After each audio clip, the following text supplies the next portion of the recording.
Welcome everyone to this FAFO seminar called Challenges and Opportunities for a Green and Just Energy Transition. We are in the midst of the green transition. We are to decarbonize our economies to limit climate change. And at FAFO, this green transition and its implications for labor markets, jobs, workers' rights is a central topic. The transition will bring about major changes for our societies, economies, and labor markets. All sectors will be affected. Jobs will be lost, new created, and others will change. The fossil energy sector is vulnerable to the green transition. However, it is also well positioned to gain from the opportunities in renewables. So, how can we prevent fossil fuel workers from being left behind in the green transition? Today, we will discuss what we can learn from the experiences of Australia, Spain, and Scotland. And this seminar is part of the project Phasing In and Phasing Out, Reworking Labour in Energy Transitions in the North Sea, shortened PHASE. So it's a great pleasure for me to introduce Camilla Hauland, researcher at FAFO and manager of the PHASE project.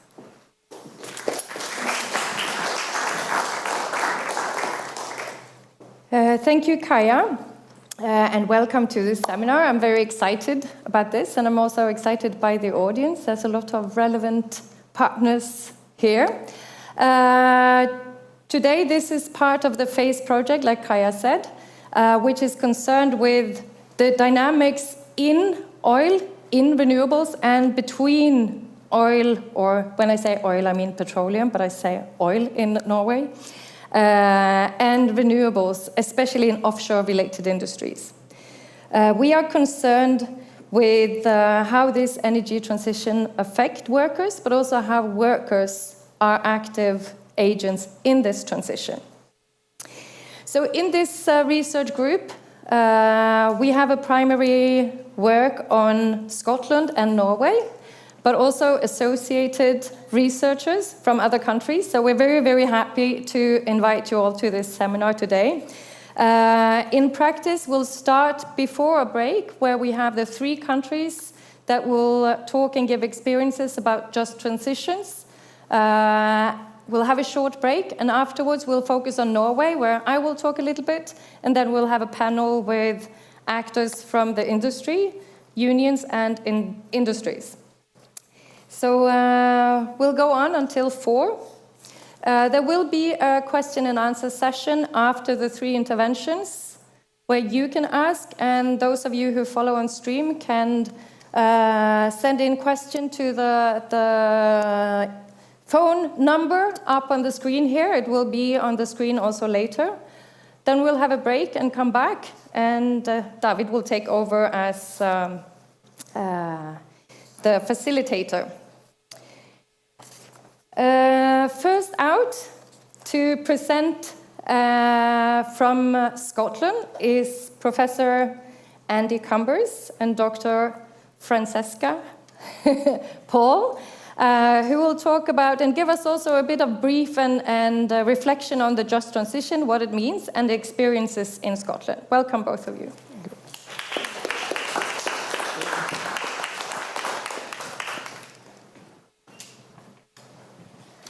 Yeah, thanks for having us. Sorry, click on this. Oh, it's happening by itself. Thank you. So yeah, my name is Franziska. I'm going to start, and I'm going to hand over to Andy for a bit, and then I'm going to finish up. We're doing a sandwich approach to this presentation today, because it is research that we're both doing or have done at various parts in our past research experience. But yeah, we're very happy to be here. Thank you for the invitation to Oslo, and obviously very happy to be part of the research project PHASE. So the way we're structuring this presentation actually is in the first part to talk a bit about just transition. What do we actually mean by the term, and where has it come from? And I call this a brief sort of history of the idea, and we're thinking a bit about family dynamics here. So how do various other concepts relate to just transition as well, because I don't think we can just see these as divorced from each other. And then what we're going to do is problematizing some of these just transition narratives that we're engaging with today. And then we're moving on to Scotland, explaining the Scottish context a bit, because it is quite different from the Norwegian context, and then problematizing the potentially just transition in Scotland as well. So, family dynamics. I've chosen this picture purely because we're in Norway. And for anyone who doesn't know, this is the Norwegian royal family. And it's not about the current issues there, but more just to get the idea that I see all of the following concepts that we're going to discuss as related and as building on each other, really. So we're going to talk about Just Transition, Volume 1, Environmental Justice, Climate Justice, Energy Justice, and Just Transition, Volume 2 in this section. There's a lot of text on the slides, and I think these will be available after, so I'm going to skip some, but it will be available to read up. Just Transition, Volume 1, then, dates back to the 1970s. And this initial version of Just Transition is often associated with the US activist Tony Mazzocchi. He is a trade unionist in the US, and he had this idea for a super fund for workers. He didn't initially use just transition language or the terminology, but it then quickly turned into campaigning efforts that were synonymous with just transition in the US, and these were initially very issue-based. So this was particularly around trade unions reacting to the impacts on their health, but also on their employment from what became increasingly clear was sort of environmental harms, like air and water pollution, and also toxic waste, but also to the regulation. So it's a double-edged sword. These were reactions to having health impacts from their work, but also having regulation being enforced that impacted on their work and on their jobs. And then it sort of became, in the 70s, a labor and trade union strategy which highlighted the interactive nature of these social, economic, and health costs for workers in changing environmental contexts. And it built initial alliances with environmental actors. But the message there was very much, we want good jobs, not just green jobs. And then in the 80s and 90s, we see justice movements emerge. Initially, environmental justice, which was also issue-based, and this was coming from the communities that were affected by the same environmental concerns that the workers had been reacting to. But what also was very important about this is that it became clear that these were highly unequal impact of environmental pollution, and especially also racialized. So this was very much still centered in the US initially, and what we saw then is a merger of these environmental and civil rights movements. And that was an important part because that brought in a lot of justice concerns from a movement building perspective and grassroots participation from various people in the community, not just experts, but with limited involvement by unions and labor. And I say this as a union or labor voice specifically, because obviously workers were involved in these struggles. They just didn't necessarily do it with a union hat on. Climate justice then, very much building on environmental justice ideas, but realizing it's not just the environment, it's the whole climate we need to be concerned about. And this is coming up much more in the 90s and going forward. The UNFCCC process is at this point also gaining momentum, and people are really realizing that we cannot have social justice, including economic justice, without having healthy environments and climate. So these were understood as necessary conditions for any sort of justice work. And there was also, at this point, then importantly, a rejection of neoliberal approaches to energy economics, particularly multinational corporations and for-profit energy extraction, but also increasingly a rejection of fossil fuels and carbon-based energies. And this is starting to obviously then have an impact on the workforce in these sectors. So the third justice aspect I want to highlight, because it is relevant to energy transition, is energy justice, which comes out in the late 2000s. It's a diversification of that movement. It's part of the climate justice movement, but it sort of become issue-specific initiatives where people are coming together as part of the climate movement to find alternatives to what is sort of not working for them and what they critique as part of the sort of current carbon-based energy systems. And there's also, again, staying in the family dynamic metaphor, cousin movements around energy autonomy and energy sovereignty. And all of them are very much concerned of finding an alternative and putting forward energy transition ideas. And this is where we're linking up with Just Transition Volume 2, which is coming up. But the aim is really there to promote alternative local and community-generated renewable energy, sometimes also called low-carbon renewable energy projects. So wind, solar, small-scale hydropower, reducing the harmful impacts of corporate fossil fuel and carbon-based energies. And this, again, clearly impacts people who work in decentralized fossil fuel corporations, for example. So then we come to Energy Justice Volume 2, late 2000s and early 2010s and ongoing. The term is sort of rediscovered as a reaction from the trade union movement to some of these wider low-carbon restructuring debates we're seeing in a lot of, mostly, I guess, Western European, but also US-based, somewhat progressive politics of the late 2000s. Maybe also around the economic crisis, there's an opportunity to think about, could we have a green restructuring to emerge from this? So the UK's Trade Union Congress talks about this in 2008, a just transition. There's also obviously lobbying by union actors, led by the ITUC. It's paying off, and the term finds its way into the preamble of the Paris Climate Agreement. And this might be the height of the just transition term in a way, because since then, what I would say is that it has been co-opted or very massively watered down by its increasing use by various organizations who have nothing to do with workers. And indeed, also some worker organizations like the ILO's definition having a much wider view on a societal need to have a just transition to low-carbon economy, where workers' voices are somewhat marginalized. And I think here I hand over to Andy. Thanks, Fran. So one of the things we want to really kind of put out there today is some of the tensions that are evident in the just transition discourse as it is at the moment, as it has emerged, as Fran's given a very good account of its evolution and history. And in the limited time I think we've got today, I think there's two central tensions that we would highlight here. The first is that the way that the just transition narrative has developed is it's become for us far too much of a top-down policy discourse. Something is kind of done to workers and sort of assumptions made about workers and policies that perhaps they think about workers, but not really in a way the workers' sort of side of it is pretty marginalized. So I think we're quite keen to emphasize that this top-down policy discourse is something in which workers have had a lot of their agency and power taken away to actually shape and actually construct. And for us, it's really important that as Eric Olin writes, the great social sort of theorist would say, that just transition has real empowerment, real social empowerment as part of it, rather for workers, and gives them the agency and the power to shape the transition that we need, rather than this top-down policy discourse.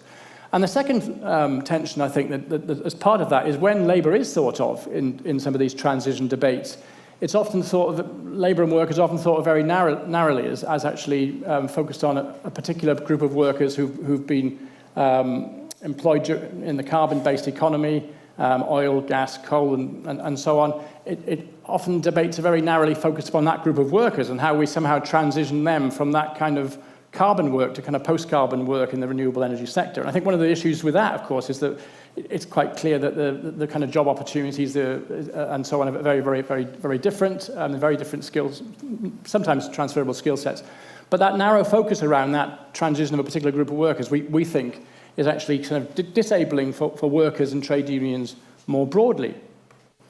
And what we think we need to have with a just transition narrative, a more radical narrative, is a much more holistic one, where we think about, well, what does a post-carbon future look like? But we do that from the bottom up, from the grassroots, not just with communities, but also with workers and trade unions, to think about, okay, what kind of jobs, what kind of employment options would emerge in a less profit-centered, less growth-based economy. And we're not going to get into debates about degrowth versus growth and so on. But I think if we think that, if you like, a lot of the problem with the carbon-based economy isn't just about CO2 and climate change, but it's also about this rapacious growth and how we get away from that. That begs a whole series of questions that justice concerns need to connect with. And for us, it's about the ownership and the democratization of the economy and work more broadly that's really important. And the second tension that then comes out of that, I think, or second theme that comes out of that, is actually if we think about the economy much more broadly in terms of what does a post-carbon economy look like, beyond growth, beyond carbon, what kind of socialized economy would we want? That then opens up a whole set of questions about the different forms of work, the different sectors, things like care work, service work, and how those might be developed to offer decent work, good unionized conditions, and so on and so forth. So we think we need a much more holistic discourse around just transition altogether. This is some of you might know this. I know someone was going to Scotland. They wanted to get in the kind of mood for it, but hopefully this will help. So I'm going to say a little bit about the Scottish context, and then I think Fran's going to plug just transition into that. I think one of the things that we find in Scotland is different. This is very different to Norway. Is that Scotland exists in this kind of multi-scalar governance context, but the UK is still a very heavily centralised political economy, where most decision-making powers run through Westminster and London. Scotland, as a devolved nation, does have some. It has its own parliament, it has its own government, it has some independent powers over things like education and the law, for example, but it's still constrained in most of the areas that are to do with the economy. If you tax policy, in particular, employment policy and energy policy, most of that policy is still overwhelmingly centred in London and the UK government. And historically, that's meant that the key policy and decision-making mechanisms and institutions have all been driven by powerful actors outside Scotland, whether that's finance capital based in London, the UK Treasury, or multinational corporations. And there's a much older debate about North Sea oil and gas, which many of us have written about and researched about in the past, which actually compares Norway very favourably, perhaps sometimes wrongly, to Scotland and the UK, in the sense that there's very much a feeling that Scotland was kind of marginalised in some of the key decisions around North Sea oil and gas developments in the 1960s.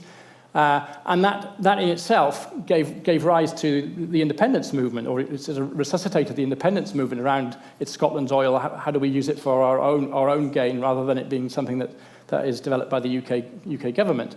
And a lot of the critiques of North Sea oil and gas development were about how North Sea oil revenues were not used to fund an adaptation of industrial areas and manufacturing sectors away from older sectors of engineering and shipbuilding, particularly in the north-east of England and Scotland, towards new manufacturing employment opportunities and new supply chain opportunities. That was a lot of what the debate was about development in Scotland in particular, and how that failed, if you like. North Sea oil revenues largely financed Thatcherism, tax cuts, and were driven by interests outside of Scotland. So that's always been a very important motivation behind independence. And I think we would argue that some of those dynamics are also at play in some of the post-carbon debates, and thinking about who owns and who dictates how this post-carbon transition is going to take place.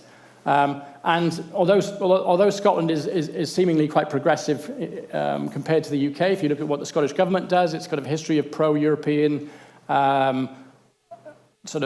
narratives and traditions. It's been touting the well-being economy, community wealth building, and so on, and also just transition commitments. And the Scottish government had very ambitious climate and transition targets as well. But I think we're going to suggest to you that some of that narrative has kind of run ahead of concrete action in terms of developing it. I'll move quickly back to Fran again.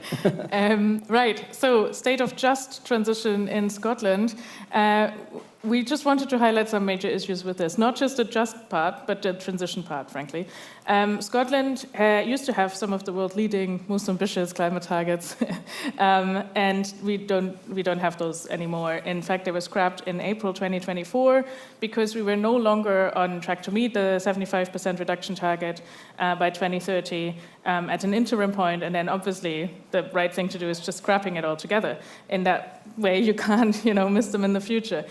We've also had a damning report by the Just Transition Commission, which is the Scottish own commission tasked with looking at the progress on the performance of the government towards these targets.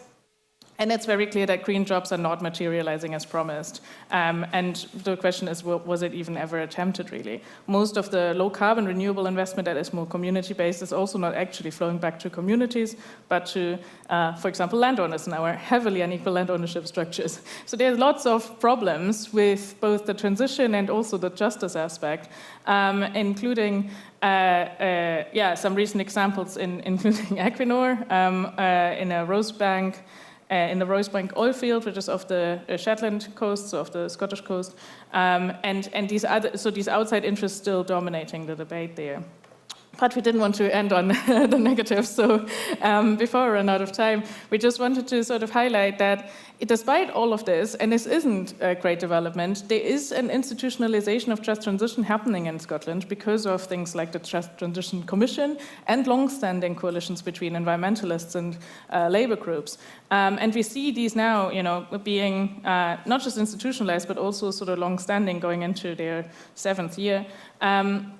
And we also see some workers reclaiming a version of just transition narratives. And this is the last slide from the Our Power report. We can see here that some carbon-based workers in offshore, mostly, I think, came together and they formulated, 3 sets of proposals on how they could contribute to a just transition that would benefit the whole of Scotland. Unfortunately, we don't have time to discuss this any further because we're on a tight schedule. But please feel free to ask questions about this. Maybe we could put the slide up later as well. And thank you.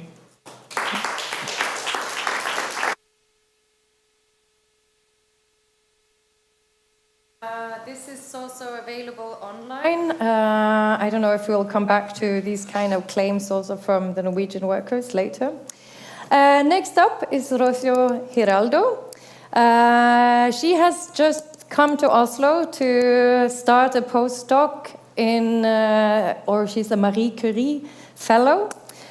She's from Spain and she's been just doing a vast work on just transition studies, different sectors, different geographies, and has a particular interest in migration. Welcome, Rocio.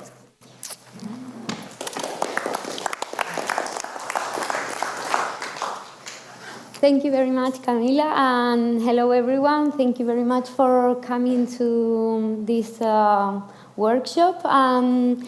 Yes, today I'm going to talk about a little bit about the context in which my research takes place. So I'm not going to offer many research findings, but more based on how do I move this? Sorry. Okay. Yes, thank you.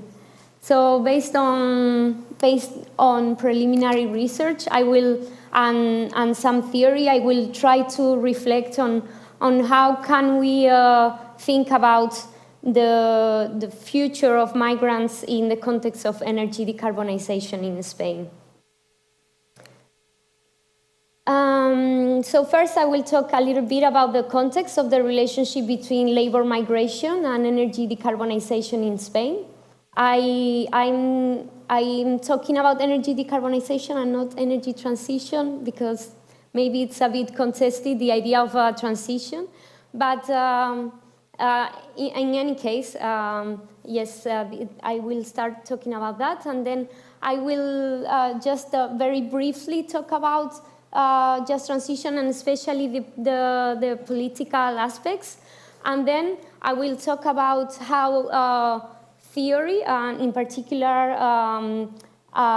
the concept of capital, can allow us to think about the future of migrant workers in the Spanish energy decarbonization. And I will do so thinking about existing cases already with workers in Spain, not migrant workers.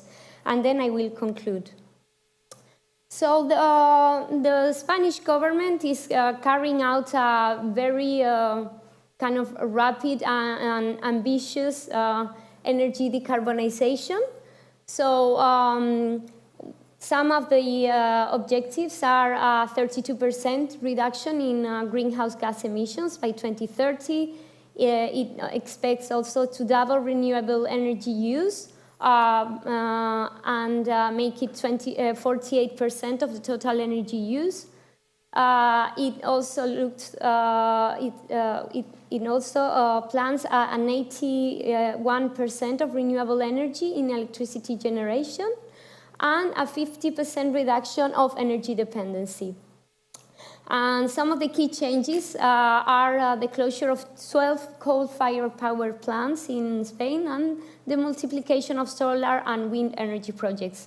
I won't talk very much about the coal-fired power plants, although it's an interesting case, but today I will focus more on offshore wind energy and its relationship to migrant workers. So here I will mention some examples of why migrant workers are becoming increasingly important in the context of the wind energy development in Spain. So for example, in 2021, in the Galician town in Burela, so Burela is Galicia is this region. So in Burela, which is a Galician town with a large percentage of migrant workers, there are more than 50 nationalities. Galicia has a very long history of fishermen and traveling to South Africa, to South America, different places all over the world. And fishermen have become increasingly wealthy, and they have started hiring migrants. But the government plans for the zoning of the maritime space are projected to install wind farms that are going to be located next to this area in the Cantabric Sea. So here. In the north of Spain. So there have been demonstrations against these plans. Then in 2023, in the Basque Country, there were also young migrants who were already living in Spain, but had just turned 18. They were offered by a private foundation associated with a private company doing wind manufacturing. They offered young migrants to be trained in the wind industry as welders. And in 2024, migrant workers were hired in the global south in countries such as Peru for wind turbine factories in the Cádiz Bay in Andalusia, so here, and in Galicia as well.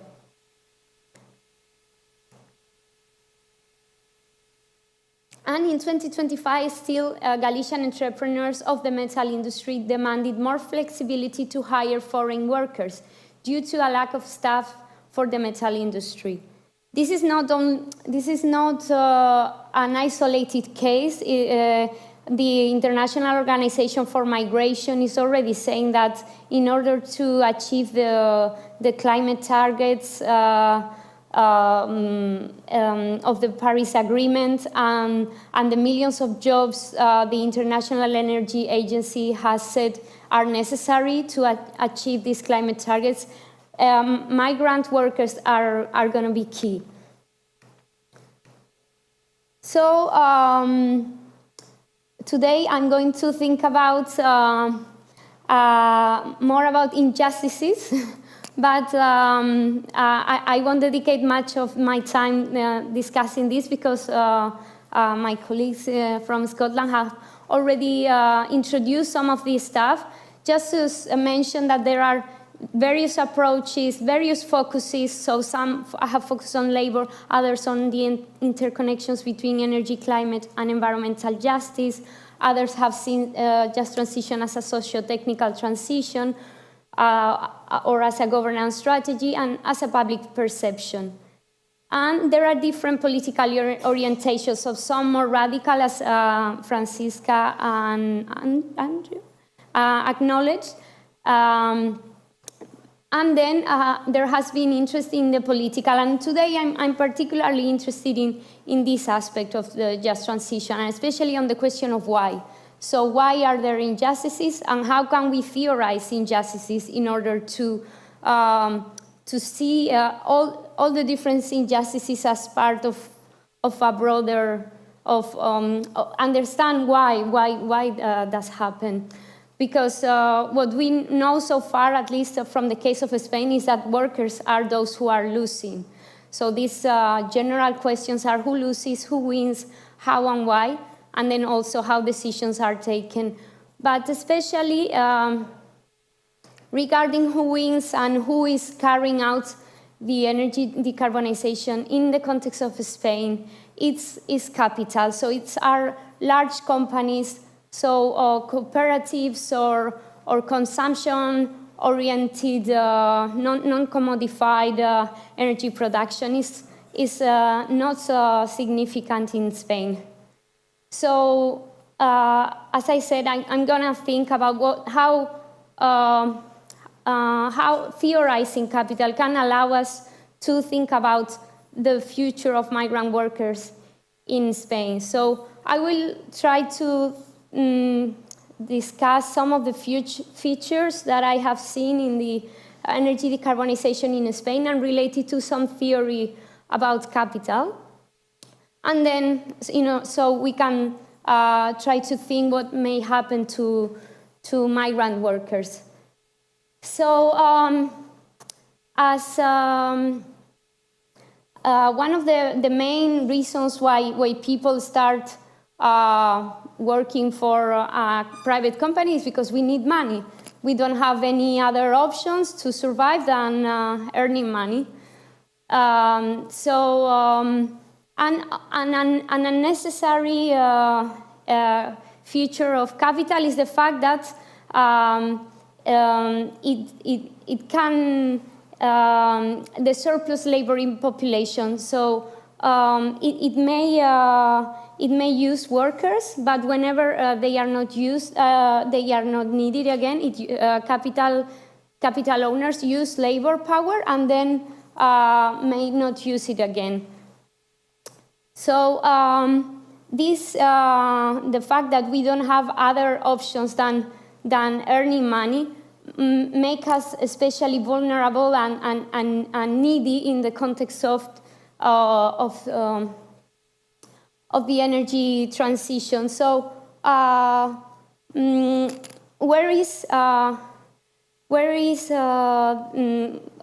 before I mentioned migrant workers were being hired in the Cádiz Bay and in Ferrol, welders, boiler makers.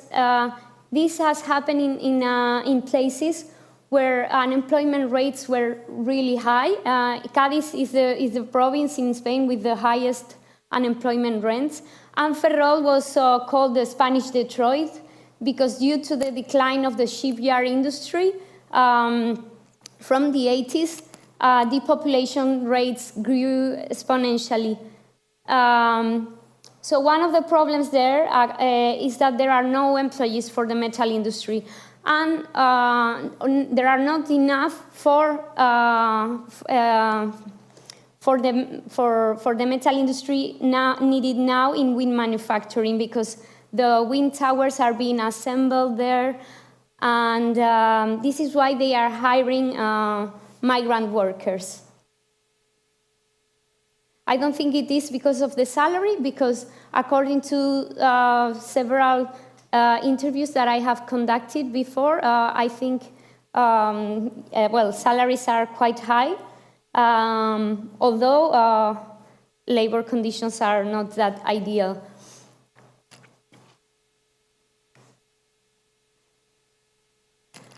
And another issue of the capital are also enclosures. So the privatization of space the use of space for capital and spatial transformations. So as I mentioned, all the Cantabric Sea, which is in the north of Spain, is going to be affected by these plans for the zoning of maritime space by the government. It's a government plan, but the programs are going to be, the projects are going to be private. So this program projects the installation of approximately 285 wind turbines in the coast of Galicia, Asturias, and the Basque Country. These wind turbines are going to be more than 230 meters high, and many of them are going to be only 12 meters from the coastline. So this has brought fishermen, this has made them very angry, and they have done demonstrations, and they wrote the Burela Manifesto to question these plans, and demonstrations have continued until recently.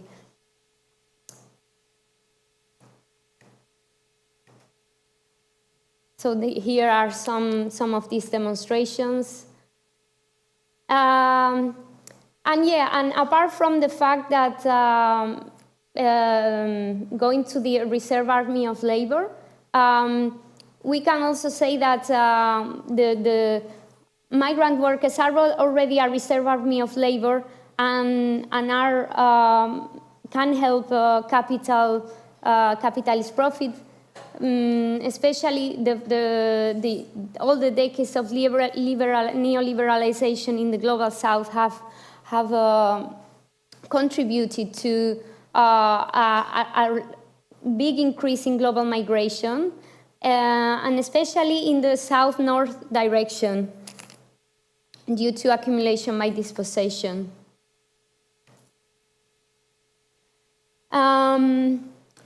And labor exploitation. So another of the injustices of the energy decarbonization in Spain is labor exploitation.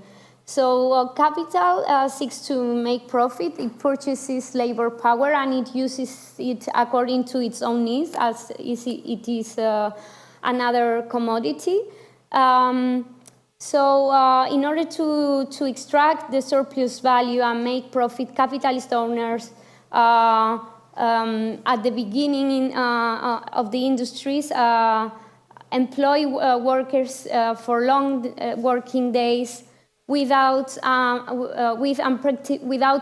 predictability about the length of the working day. And this we have already seen this in some of the places where we are talking about.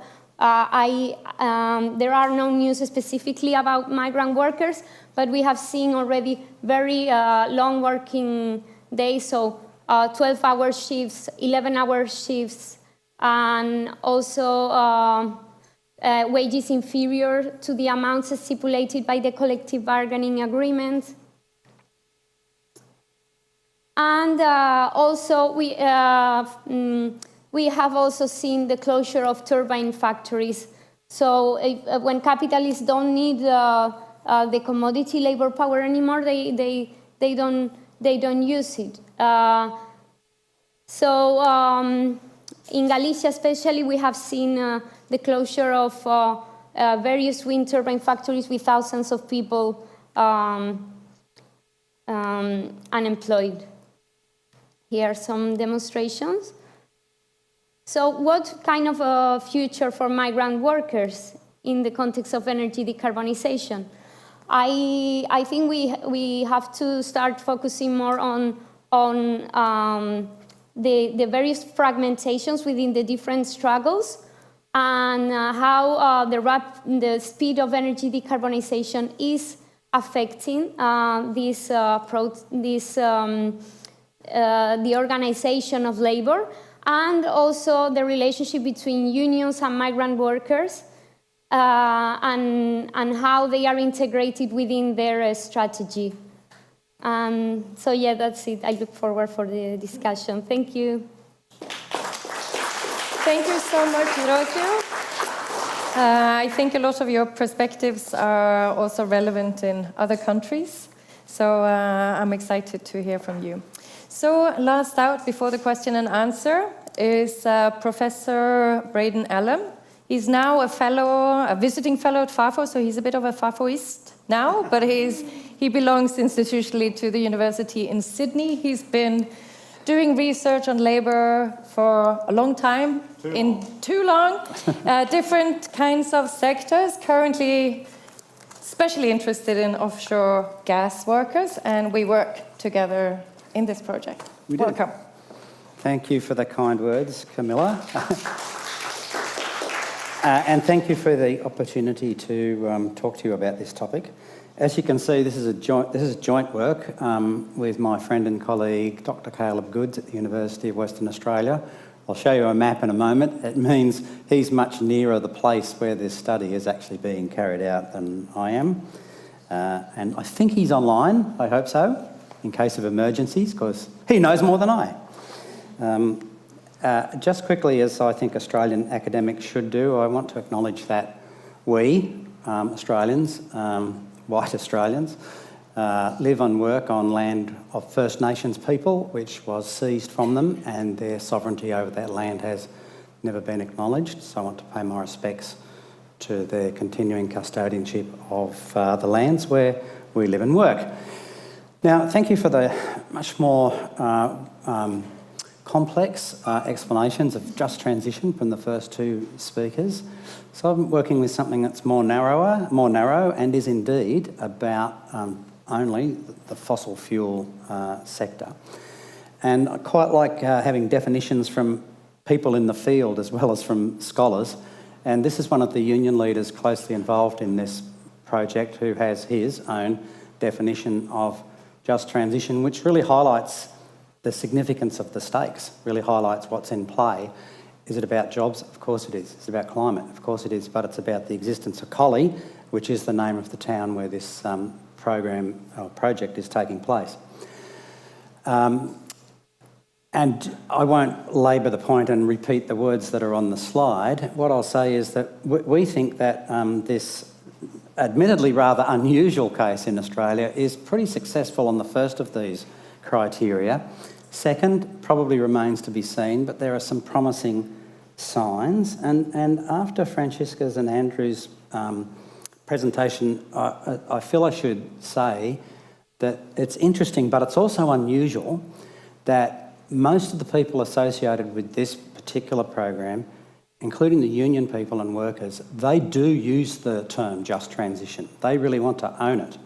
And that's actually very unusual in Australia, where there's a lot of disaffection and unhappiness with the term, and working people and their unions have pretty much, well, I wouldn't say walked away from it, but become very sceptical about it. So here's where we are in Australia. Now, just a quick bit of geography. If you're not familiar with the size of the place, it's probably relevant. The easiest way to explain it, I think, is to say that from one side or the other is roughly the same distance as London to Moscow. So it's a big land mass, and I'm on one side and Caleb's on the other, and we're talking about a project, a town that's in the very southwest, or if you're not geographically oriented, the bottom left-hand corner of the map, a town called Collie. And it's a very ambitious program, as you can see again on the overhead, phasing out all of the coal-fired power stations and both of the mines which provide the material for them.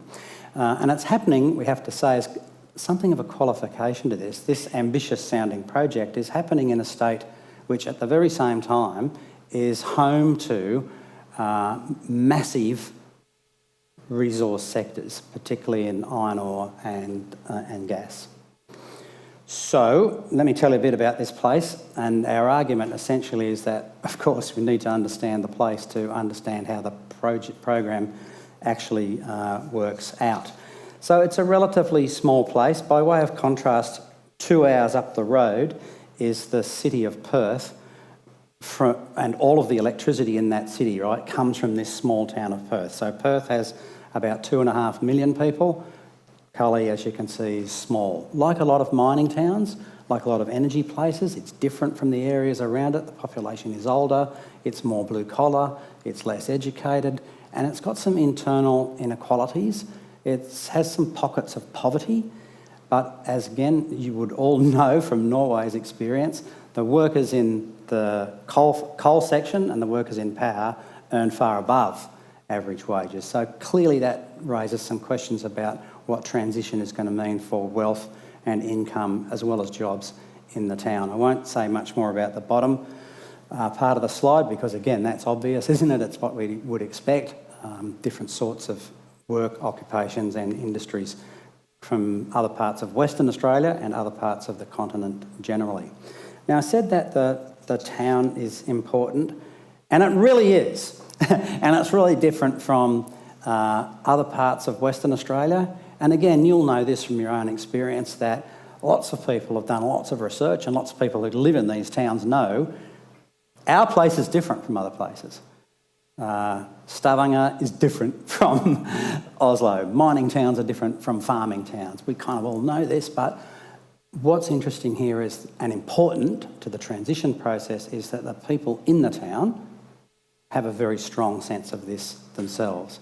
So why do we say it's different? Well, the coal mines began at the end of the 19th century and the workforce was unionised almost straight away. The power stations became really significant in the 1940s. Same story, highly unionised right away. The public sector in the town, highly unionised. So it actually means something, and people use this term to say it's a union town. And not just in terms of those numbers, but if you walk around the town, you can see the building where the miners' union office is. You can see the memorials to miners who've been killed. You can see art and murals that's about mining and it's about power, okay? So there's a very strong cultural sense of all of these things coming together to make it a union town. Let me emphasise how important it is as an energy site. It's provided all of the electricity historically for this big capital city 2 hours up the road. So its economic significance and its power significance can't really be exaggerated. And it's also had a very distinctive politics. This builds on the point of the union town, but it's also about having some leverage because of its power. And again, the name will look familiar to you. We call it, of course, we're in Australia, the Australian Labor Party. But you guys know what a Labor Party is. And it's always voted for the Labor Party. And its people refer to it as a union town, and they also refer to it as a Labor Party town. So that's the history. What does transition look like in this place? Well, clearly, because it's a well-unionised workforce, and connected to the Labor Party, you'd expect that there'd be more than just consultation, that transition would mean more than that. Yes, but, there's lots of buts on this slide, but even with that, delivering jobs in and beyond renewable energy is still a problem that needs to be solved. And I say beyond renewable energy because everyone's convinced, we think rightly, in the town that there won't be enough jobs in renewables to compensate for the lost jobs. So what other jobs will there be which are environmentally friendly and which are good jobs? And there was the possibility, again, given the history, that's the point I'm making, right? There was the possibility, in fact, we'd say the probability, that unions and workers might actually even drive the transition program. But even if to say that that's probable doesn't, of course, mean that it actually does happen. And the term hard conversations comes from interviews that we had with union officials who were in favour early on of transition, and they had to have, they said, and did have, hard conversations with each other and with union members and then with people in the town to try to get this just transition plan. Now, I'm not going to do this in detail, but then again, let me point out the things that I think are interesting in this place and I hope of interest to thinking about transition more broadly. First is there's some symbolic and real value in the sense, in the fact that the office where the project is housed is in the highest politician's office. So it's the equivalent of the Prime Minister, okay, of this particular state. That's where it is. It's not some low-level, unimportant politician who's got overall command of the transition program. Is it real? Yes. One of the power stations has already closed, and there's a clear timeline. And the locals think, and we as researchers really can only agree with them, that having an agreed time frame is absolutely critical to have trust in transition. And it needs also to be a long, i.e. realistic time frame. And by the way, this is a source of major debate in Australia at the moment, where many employers and some governments really want like very short time frames with very little real consultation and, perhaps more importantly, very little real thought about what the future holds.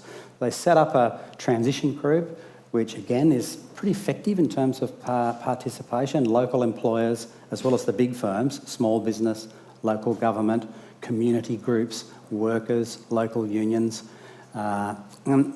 Geographers will agree with me, I think, that we think it's really interesting that they actually meet in Collie. So the politicians have to come to the town doesn't go to the politicians. And of course, almost goes without saying that there's been significant government funding. Sceptical people might say, well, of course the government can fund it because they're making all this money out of tax and royalties from the fossil fuel industry elsewhere, but fund it they pretty much have, although with some qualifications I'll come to at the end. And an interesting component, especially for power station workers and the highly unionised places, is that they've gone as far as having individual transition plans for workers. So, how old are you? Who are you? What do you want? Yeah, I think I've got a question. Are the mines and the power station privately owned or the state owned? That's a great question, thanks. Can you repeat for us? Sure, yeah, sorry. Yeah, the question was, are these facilities privately owned? I'm going to qualify this in a second, all right, but the coal mines, privately owned. The power stations, 3, 1 privately owned, 1 government owned, but managed privately, and the other 1 government owned and run. And I know where you're coming from with this. It's a great question, and of course it's important to the process. So who's driving it all? Well, obviously the state government, and this comes to the point that I was just making, that in fact one of the coal mines has gone into receivership. One of the coal mines it's bankrupt. So there have been commercial pressures, and we think this is really important. There's been commercial pressures as well as green pressures for change to take place. And the government had to take over this mine so that there would be enough coal for the power stations until they do close down. Local government is very closely involved. So again, it's not just people in another place, it's people in the towns themselves. The firms are really uneven, and again, this is a good question about the mines. So obviously the mining company that went bankrupt, which has gone through lots of different owners. The last was a massive Indian multinational. I'm exaggerating a bit, but not much. They really didn't care. The other mine, again, interestingly, is owned by a Chinese-based mining company. And so this is, in Australia, we use the expression small beer. This is a tiny part of their operations. They're not very interested. But local businesses and the power stations have been very engaged with the process. And I guess it goes without saying that unions have been as well. And I won't provide any more detail from here because I'm going to say some more about that right now. Because as you can probably tell from how I've talked about this, and Camilla said I've done a lot of work on unions, so we were really interested in the role that unions were playing here. First of all, they wanted to play a role. Second of all, I think this is quite an ambitious view that they have about what they're trying to achieve. It's about local democracy. It's about self-determination. And they were able, to come to the last point on this slide, they were able to be effective because of the politics that are involved down there. What keeping it red means, you know, election coming up very soon here in Norway, in elections in Australia, really important for the Labor Party to make sure that this town stays a Labor Party town and keeps voting for them. So where does this lead? Okay, I know I've got to finish. So what I'm going to do is I'm going to concentrate on the second part of all these sentences, which is all the buts It's all the limits to it. Obviously, organised labour is important, but it doesn't provide investment, it doesn't provide jobs on itself, on its own. The commitment of firms, as I've said, is really uneven. State intervention is logically necessary and critical, but the locals are increasingly arguing, and so do we in our work on this, that it's really not doing enough, that it's just trying to set the conditions in which the market will operate, and the market so far is not convincingly delivering change, and increasingly, despite everything I've said that's really positive, increasingly lots of workers and their families are saying, they use this term all the time, what are we transitioning to? We understand it, but we need to see some jobs. There are some promising signs, but still more needs to be done. And the final thing to say is we're all here to learn from each other, so it's a bit weird for me to say, I'm not sure how much we can learn, because this is a story about how important the local is, isn't it? So we have to think how, I think we can, but we have to think about exactly how we think about what can be drawn from any one particular case generally or for other places. Thank you.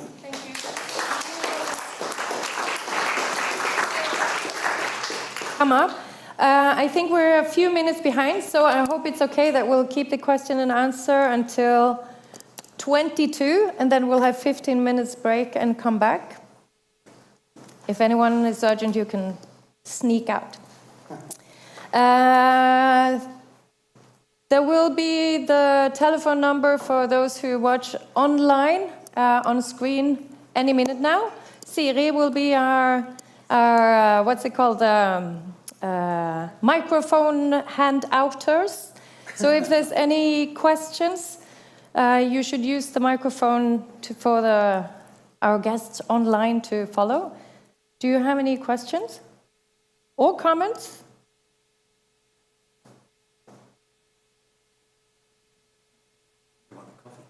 Yeah, I do have some questions. I have one question to Scotland, because you talk about the Transition Commission, and if you could say something about the role of unions as initiators and drivers and pushers for the Commission, and what their perspective is on it now, possibly also in relation to environmental organizations. To what extent have the unions been driver for this process, and are they happy now? Is it on?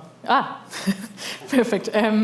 Yes, I think there's multiple different ways to answer that. One of the ways is also something that we're working through partly for the project and for an upcoming publication, and it's bringing out the actual role of social movements, environmental movements, and labour movements in Scotland in pushing for this commission, really. This is not the only narrative, I should say, but I would say it's a very important part, and it wouldn't have existed without this sort of broader support. And this is a coalition that's called the Just Transition Partnership, which has been formed, don't exactly know when. Probably mid-2010s, yes. I think. Yeah. And then that is a coalition between Friends of the Earth Scotland and the Scottish Trade Union Congress, which is the Federation for Scottish Workers, and then a few of the main Scottish unions, so the Unite, Unison branches, Public and Commercial Services, RMT, I think, from G Evolved. Yeah, so representing a wide range of workers, including some energy workers. And this coalition came together because people wanted to see change. So this is a real sort of socio-environmental labor environmentalist coalition. And they put a proposal together for a Just Transition Commission to the government, and the government did adopt this. And then there is on this commission, which is not a statutory body, I think, but it does inform the government's work, and it also assesses it, and it's meant there to be, a questioning body, a critical body in a way as well. There are positions for trade unionists on this commission, but trade unions have also always said that they don't have really enough leverage in this. The Just Transition Partnership has been critical of the way that some of the Just Transition Commission's work has done. So it's one of these things, it's not news to anyone who studies social movements, that as things become institutionalized, they become watered down. So they become less radical than they were initially conceptualized. But a lot of people have argued it's better to have it and maybe make it more radical later on than not to have it at all. There's always that chicken and egg question. I think that answers it. Anyway, I think that's right. I mean, the narrative is there, but actually, if you look at how the Just Transition Commission has developed, it's quite business. It's pretty pro-business and pretty mainstream, I would say. The Scottish Government over the last 10 or 15 years has been the Scottish National Party, which is a broad umbrella party of left, right and centre, and I think that's part of the issue. I don't think Labour in Scotland are particularly progressive on this either, by the way, although there's an election coming up in Scotland next year, which will be, going back to your point about how you mobilise in advance of elections, that could be quite interesting, putting some of these things on the agenda. Yeah. Thank you. I also have a question, and I'm going to ask if you have questions to each other. That's also wonderful. I wonder also, Rocio, because when you talked about different stages of migrant work, you distinguish between recruiting migrant workers who were already in Spain or recruiting them from a third country in the global south. Did that have any impact on the union dynamics, or were the unions active in any of these processes in terms of organizing, ensuring rights, or how? I don't know yet because I'm just starting my project, but I know in Galicia, in Ferrol, the SIGA, which is the main union, is a nationalist union, so from Galicia specifically, is in touch with these migrant workers, but I don't know if they have been. And from what I just conducted like 3 interviews, and none of the workers mentioned the unions were there when they arrived, or I don't know, but I suspect they didn't have a role, and the government is not taking into consideration much unions. Thank you. There's a question. Will you introduce yourself for everyone? Thank you very much for this very interesting panel. My name is Serap Saritas. I am an independent researcher in political economy. So I have 2 questions. First one is on Australia. In the presentation, you mentioned that there were individual plans for affected workers. I'm wondering, because I'm interested in pension systems and especially workers who are very close to retirement age. How were the arrangements about that? Because comparatively older workers have difficulty for adopting different new jobs. So if you can give me some examples, or I would really appreciate that. Thank you. And the other one is about Spain case. So I understand that you are using Reserve Army explanation of Marx. I'm very familiar with that, but I also think that it's a bit interesting because Spain has a very high youth unemployment already. So why migrant labor? I feel like you already have some answers for that, and if you could give a little bit more information about that. Thank you. Thank you, Sarip. Maybe Braden go first. Okay, yeah, thanks for that. That's a really important question, which we haven't thought about much, but I can answer it. And the reason we haven't thought about much is often when you're doing research, there are things that we take for granted, taken as given, but need to be explained and actually are really significant. So for about 40 years, there's been a very extensive what we call superannuation scheme for Australian workers, which is based on individual and employer payments. So retirement incomes for people who've been in consistent long-term full-time work are actually pretty good. And so, yeah, it's a great question, because I think that means that for a lot of the workers, it's something that's really taken out of the worries, and it's particularly striking, and this too is really important, it's particularly striking amongst the coal mining workforce, which is male and quite old. So that is one of the the future income or superannuation or pension, if you like, is one of their primary concerns because one of the primary things they think about because they see that as quite imminent. So what I'm saying, sorry, it's a roundabout way of saying is they see transition as not working anymore. And so they're looking at a plan that will give them 3 or 4 years to think about that, to adjust for it, to make sure that their superannuation will be okay.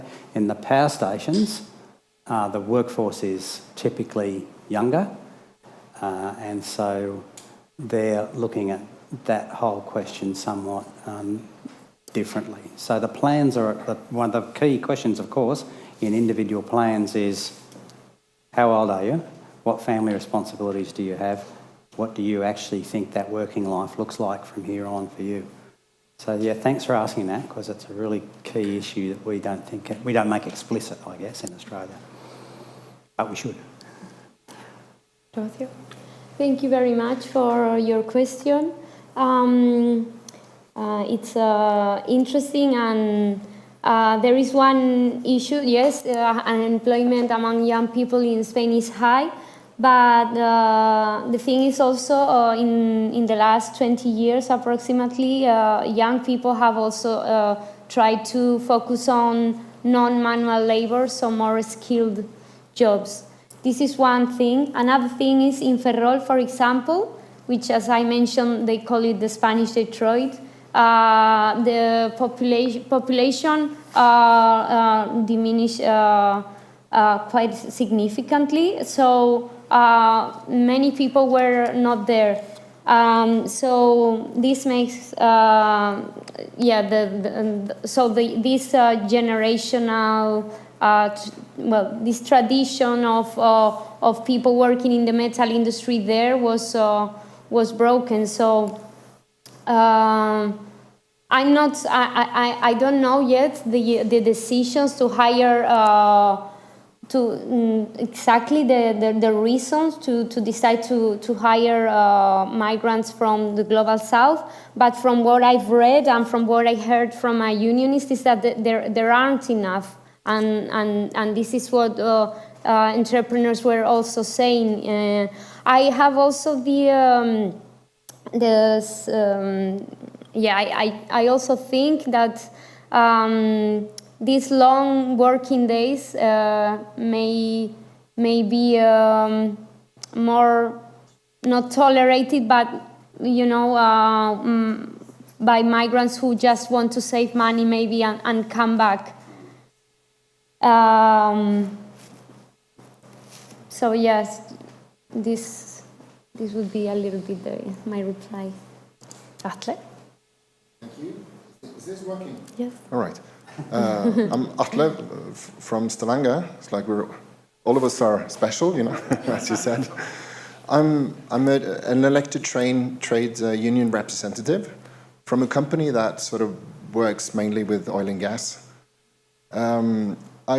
For quite a few years now, I've been sort of looking up to Pedro Sanchez for a quite progressive project he's running in Spain. He's running sort of.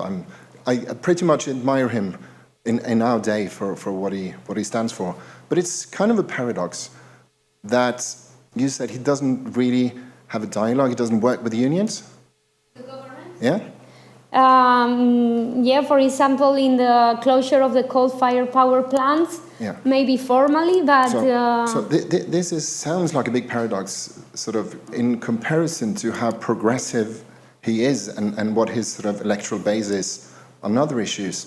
So I was just wondering whether sort of the description of reality in those areas may be just as much affected or maybe more affected by the industry, the owners' definition analysis than the actual people or workers. And I would sort of suggest it's a stark contrast to the Australian case. Could you repeat just the last part, the actual question, please? Yeah, the paradox here is that despite Sanchez having a progressive platform, very progressive electoral base, the lack of cooperation dialogue with the unions is a stark sort of contrast to the Australian case, and it's a paradox compared to their sort of progressiveness elsewhere.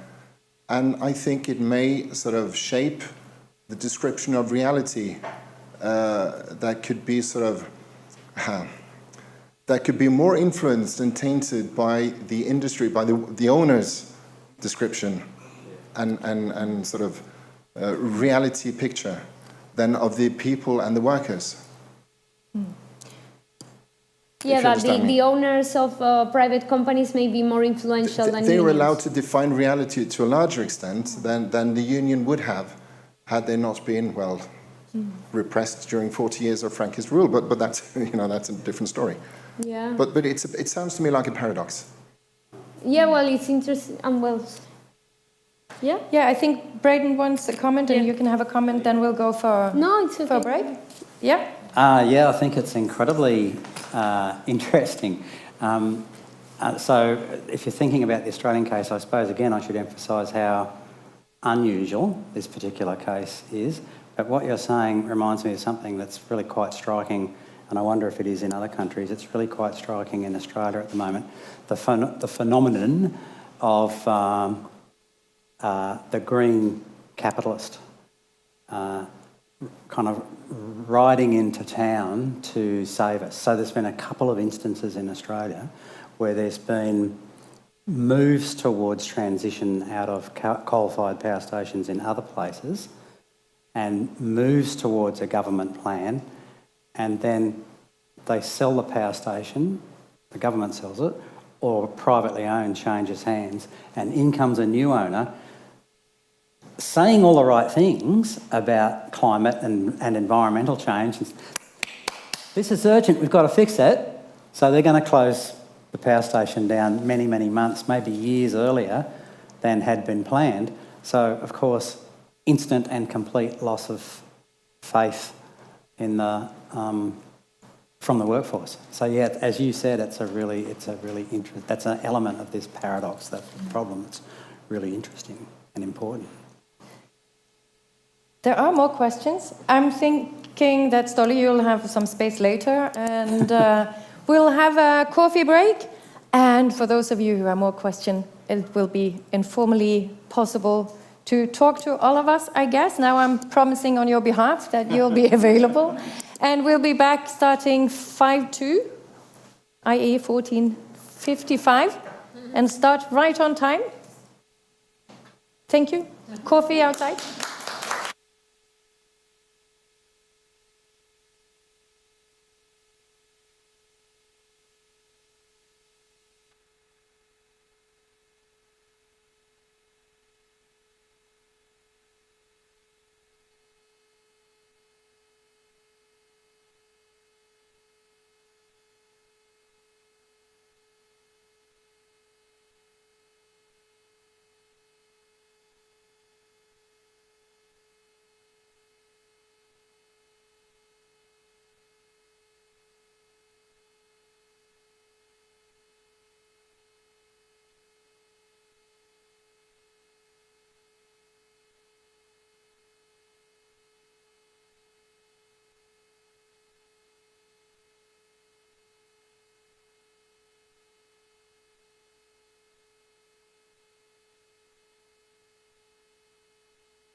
Okay, welcome back in real life and online.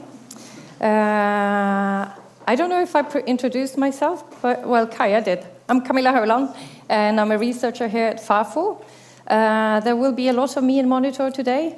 I will now do kind of a 15-minute overview, trying to sum up a little bit of the specifics of Norway, trying a little bit to talk back to the interventions from the other 3 countries, to give a starting point for a panel discussion, which David Joruslia will lead afterwards. First of all, whereas in Australia and Spain, there are explicit policy decisions to shut down coal. In Scotland, they have passed peak oil and are already feeling the phasing down of the activities in oil and gas. In Norway, that is not the case. We don't have a shutting down policy. We don't have any supply side policies to reduce production. We have a kind of a joint policy which we call develop, not dismantle, or utvikle, ikke avvikle, which is also interpreted in various ways politically. We also know, as was the case in Scotland, we do not have plans as of now that are convincing in terms of reaching net zero by 2015.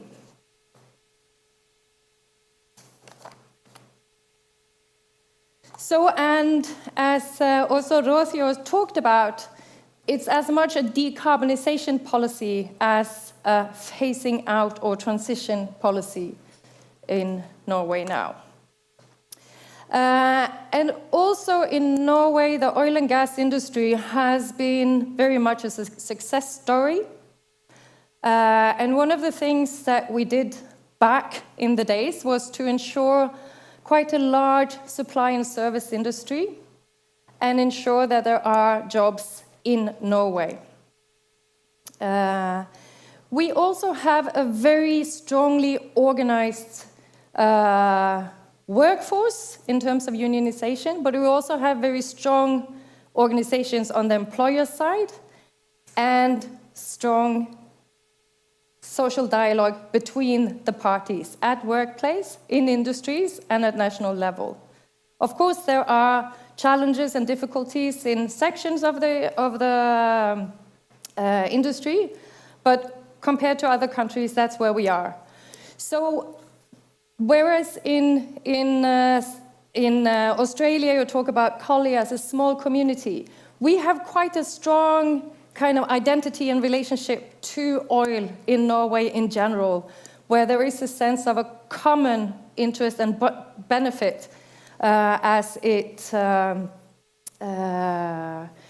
also has contributed to us being one of the, either the most rich or one of the richest countries in the world, and where we all feel that it has also contributed to a relatively strong welfare state and generous welfare state.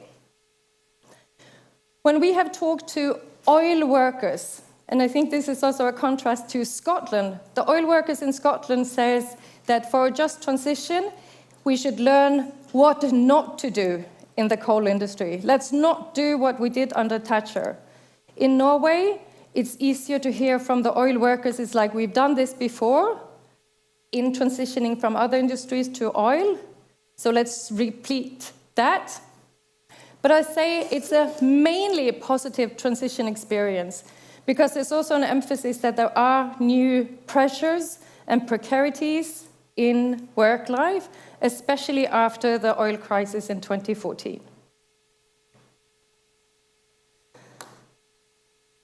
In Norway, we don't have a very big just transition council or commission as in Scotland, but we have an arena called the Council for Just Transition in Working Life, which very much came after pressure from the unions to ensure a dialogue with the workers in terms of what was happening, or to meet the green transition. However, it's a little bit like all the cases talked about. It's a national center where the national umbrella bodies from employers and employees are represented together with the government. So there's no local communities or sector interests that are directly represented, and it has a relatively vague mandate. It's not about making climate policies or transition policies. It's a discussion for what to do if there are such policies.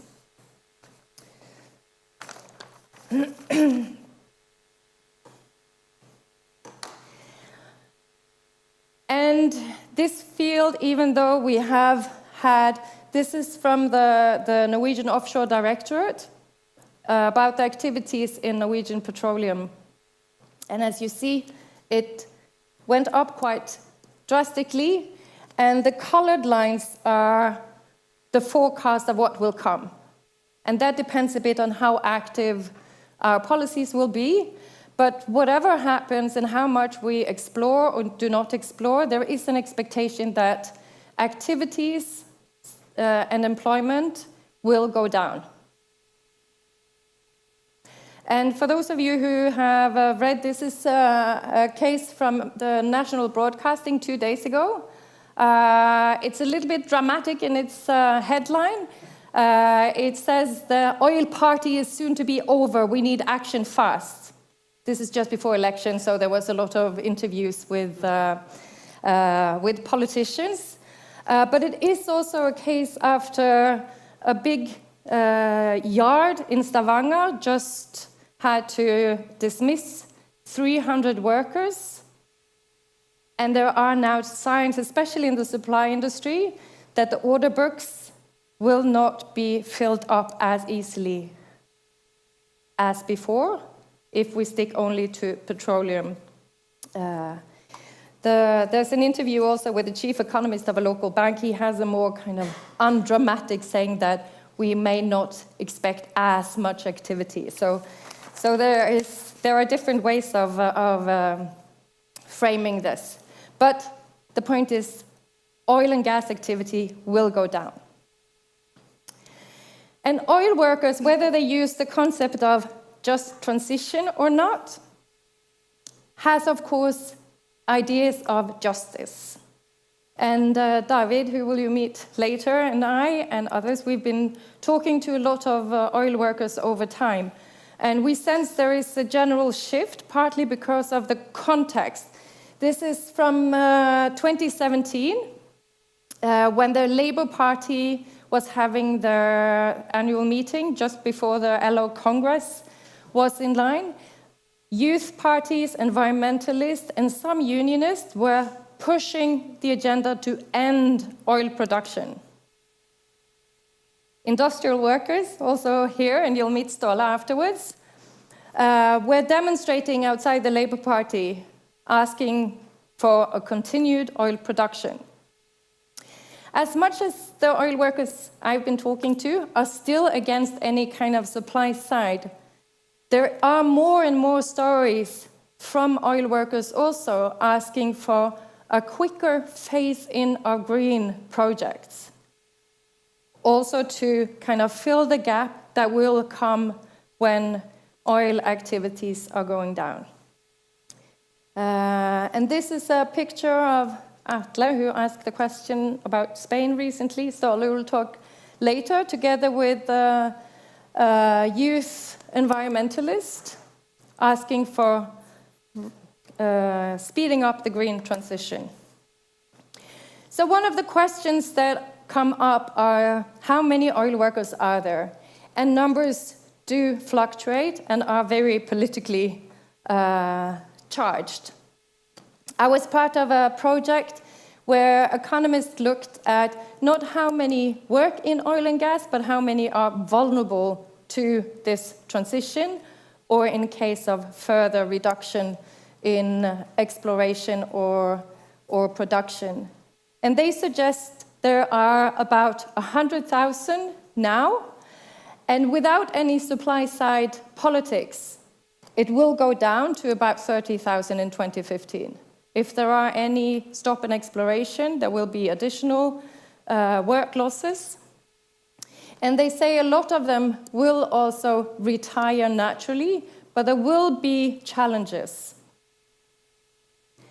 Some of the challenges I'll come back to who are more. And as we are now, it's a question of rolling in or phasing in the green industries. And most of us focus then on offshore wind, carbon capture and usage, and hydrogen that has skills, similarities as oil, but also infrastructure and businesses and industries that can relatively easily take over. However, there are lots of uncertainties of how many jobs we actually talk about. There's a minimum of 13,000, forecast of a massive investment is up to 150,000 by 2030. Oil workers are like, some oil workers said it's like one bird in the roof, i.e. not in the hand and not close at all. And it's a question of where are they? What kind and conditions will they have? When will they come? How many will they be? And where we are now, there has been a lot of delays in these transitions. Sondre and me, we had some interviews with HR in oil, who said that a lot of people left to work in greener industries, but now they come back because they feel or experience that there are cancellations of plans. And a big question all through is, will this be run by market or state? Is it public-driven, state-funded, or not? So to wrap up, this is about workers in general, we find, or oil workers, are relatively optimistic in their ability and capacity to transition and to work in other industries. Of course, that will be under conditions of good jobs still. But there are some certain groups that are more vulnerable than others. Migrant workers are often disappearing from statistics and our conversations. Like in Stavanger now, they say 300 will be dismissed. That's from the permanent staff, and they didn't mention so much how many of the migrant workers will also be dismissed. Older workers may have more difficulties in reskilling than others. Lower educated or lower skilled people will also probably be more vulnerable.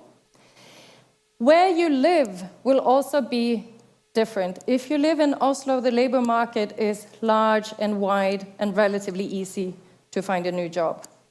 Stavanger is very oil dependent. So even though there are other jobs also in Stavanger, Stavanger is also more vulnerable. Smaller places like Hammerfest, far up in the north, is very much dependent on one company, Melkøya, and the whole value chain and ripple effects around it. So there are vulnerabilities, especially geographically and especially in small company towns. I think I'll end there, and now I'll introduce David, my colleague and mentor, David Jorhus Lea, who's the professor of labor geography at the University of Oslo. Yeah.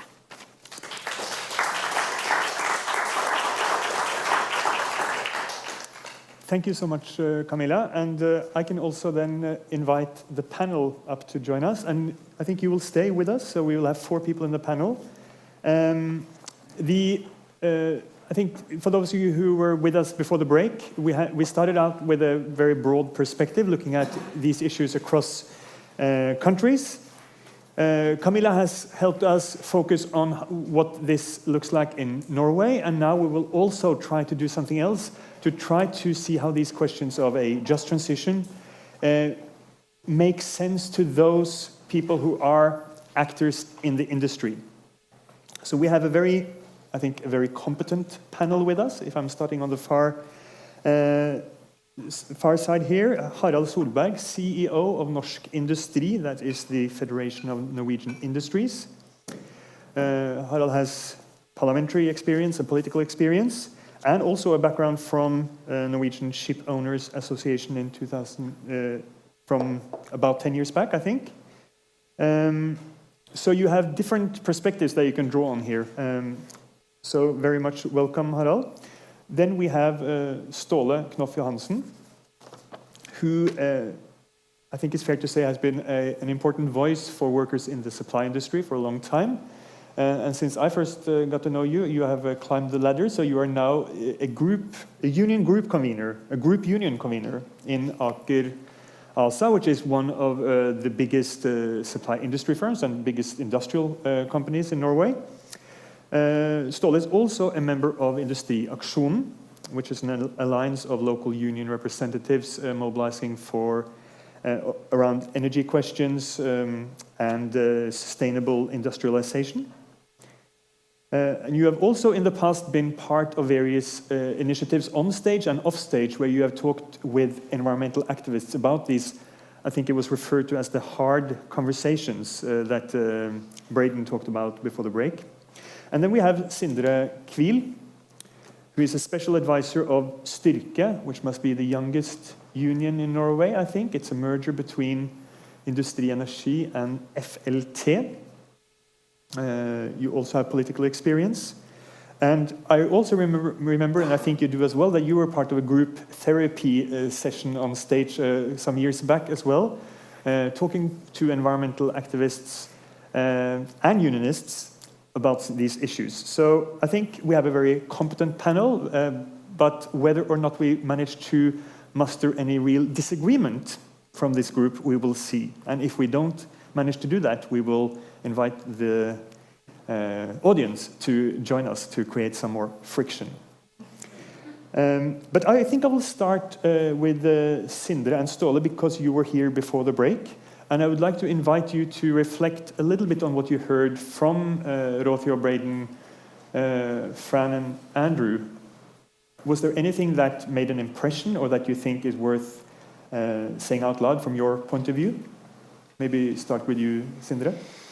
Yeah, I think Styrke, we are biggest union in Norway on oil and gas and the process industry, the mainland industry part with the processing of energy and metals in Norway. And we are part of a industrial global family of union, and especially the industrial Europe part we're quite active in, and we participate in a lot of meetings on different topics there on energy, industry, just transition. And our union has also been, and the LO family has also been promoting just transition as a way for the workers to have a voice in the transition that is happening around, be part of the conversation, the process, and that's important. And I think our experience is that in Norway we are more part of the conversation and discussions than in most other countries, also in Europe. And the reactions we get from our union colleagues in Europe is that the most wealthy countries don't have so much issues with transforming the coal industry to other energy, renewable energy and an energy transition, because they are wealthy and can pay the process and make it go smooth. But less wealthy nations in Europe has more challenges in getting a transformation. But there's also a difficulty in Europe, in parts of Europe, like in old East Germany, where you have coal plants, energy processing plants that are very important for the communities they live in, and it's very big employer in their community. And when that production goes away, can be a lot of difficulties in that country. And as the people from Scotland earlier also told, we have a little bit frustrated union friends from Great Britain and Scotland, because there they have had a political aim to reduce the production of oil and gas.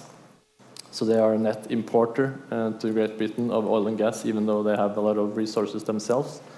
And some of the arguments there were that new renewable, new value chains, new opportunities would come, and that they could work inside ocean wind and other industries. But that hasn't materialized as they hoped. So they're in a little bit of a squeeze there and not very happy about the situation. And I think a lot of the transformation is regarding coal and the mining of coal. But we have one example in Norway, in Svalbard. We're going to close the coal mine in Svalbard. So we have that example also in Norway. And I think for the 50, 60 people that work there now, I'm going to lose their jobs. They will probably be absorbed in get jobs on the mainland and stuff in the industry, no problem. But I think Svalbard as a community will struggle because you had three legs there. You had the university and the research environment, and you have the coal mine as the two biggest legs in that small society, but also tourism and people coming to visit. So it's going to be could be a big change for that community, also in Norway. Let me just stop you and ask you a follow-up question. Before the break, it was mentioned, I think, from Fran Paul, that just transition was kind of like a worker-driven concept to begin with. It came from the union movement, and it came almost bottom-up. But it seems, is that the case for Styrke and Styrke's member? Is this something of a groundswell, or is it something that is introduced from, say, industrial or other more kind of top-down union initiatives, as you see it?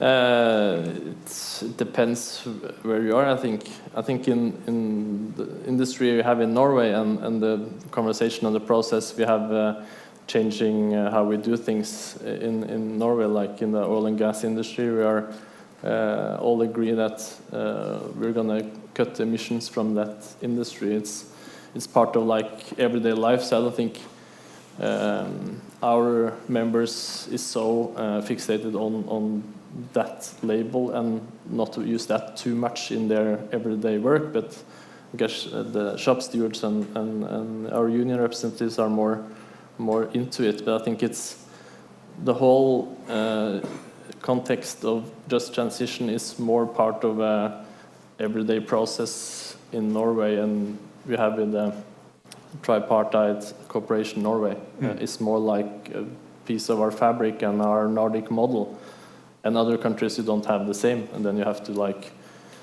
try to advocate just transition in a more vocal manner. So yeah, exactly.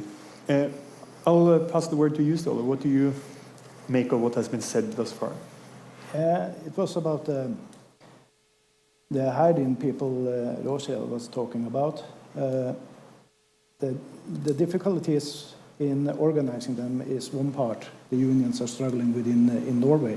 We are getting better at it, but of course there you have some cultural differences that gives us some problems, because we use mostly hide-ins from countries from the old Soviet Union, and they think the union is the government. So there has been a very long struggle to unionize the Polish and other from the other countries.